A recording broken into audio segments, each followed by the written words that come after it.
আসসালামু আলাইকুম দর্শক, সবাই কেমন আছেন? আশা করছি সবাই ভালো আছেন। আমিও আলহামদুলিল্লাহ ভালো আছি। আজকে আমি বানাবো ময়দার হালুয়া। এই ময়দার হালুয়াটা কিন্তু একেবারেই ভিন্ন প্রসেসে করছি। এখানে আমি ফ্রেশ ময়দা নিয়েছি। এখান থেকে 1 কাপ ময়দা আমি বাটিতে নিয়ে নিব।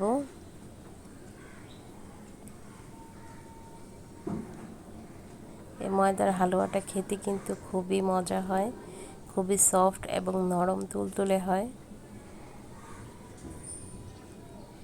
এই ময়দাটার মধ্যে আমি এখন 1/2 কাপ পরিমাণ পানি দিয়ে ময়দাটা মেখে নেব। ময়দাটা মেখে নিয়ে প্রায় 1 ঘন্টার জন্য রেখে দেব। ভালোভাবে মেখে নিচ্ছি ময়দাটা।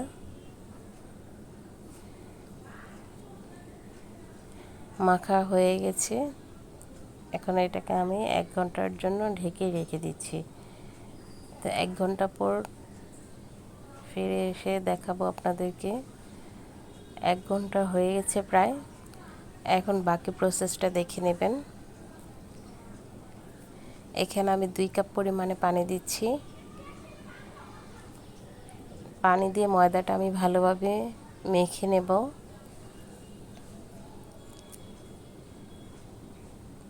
দেখুন, সেই সাথে দেখবেন আস্তে আস্তে পানির কালারটাও চেঞ্জ হয়ে আসবে। ময়দাটা এইভাবে করে মাখতে মাখতে যখন দেখবেন ঠিক রাবারের মতো হয়ে এসেছে, তখন বুঝবেন যে ময়দা মাখাটা হয়ে গেছে। তখন একটি ছাঁকনি দিয়ে ছেঁকে দিবেন। আমার ময়দা মাখা প্রায় শেষ পর্যায়ে চলে এসেছে। দেখুন, পানির কালারটাও খুব সুন্দর চেঞ্জ হয়ে গেছে। এখন আমি চুলায় কড়াই বসিয়ে দিয়েছি, একটি ছাঁকনি দিয়ে ছেঁকে নেব। বাকি অংশটা ফেলে দেব। এখন আমি এই ময়দার মিশ্রণটাতে দিয়ে দিচ্ছি পরিমাণ মতো চিনি। যে যেমন মিষ্টি খেতে পছন্দ করেন তেমন মিষ্টি দিবেন। এখন অনবরত এটা নাড়তে হবে। নাড়তে নাড়তে দেখবেন একটা চেঞ্জ হয়ে যাবে।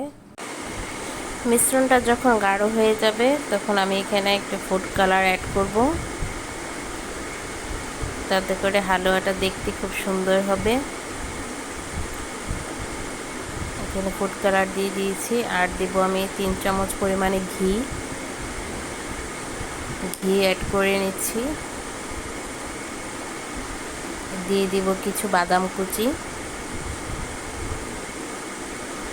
আস্তে আস্তে ঘনত্বটা বেড়ে আসছে। এখন আমি বাদাম কুচিগুলো দিয়ে মিক্সড করে নেব। আমার হালুয়াটা প্রায় হয়ে গেছে। এখন আমি একটি ট্রেতে ঢেলে নেব। আমি একটি প্লেটের মধ্যে একটু ঘি মেখে নিয়েছিলাম, এখন এটা ঢেলে দিয়েছি। ঠান্ডা করে কেটে নেব। আমি কিছুক্ষণের জন্য ফ্রিজে রেখেছিলাম, ঠান্ডা হয়ে গেছে। এখন আমি কেটে দেখিয়ে দিচ্ছি কতটা সফট ও খুব সুন্দর হয়েছে। আর খেতেও কিন্তু খুবই দারুণ হয়েছে। আশা করছি পুরো ভিডিওটি ভালো লেগেছে। ভিডিওটি ভালো লেগে থাকলে অবশ্যই লাইক কমেন্ট শেয়ার দেবেন। আর এই ময়দার হালুয়াটি একবার হলেও ট্রাই করে দেখবেন, খেতে কিন্তু খুবই স্বাদ। তো আজকের ভিডিও এই পর্যন্তই। সবাই ভালো থাকবেন, সুস্থ থাকবেন, আমার জন্য দোয়া করবেন। আল্লাহ হাফেজ।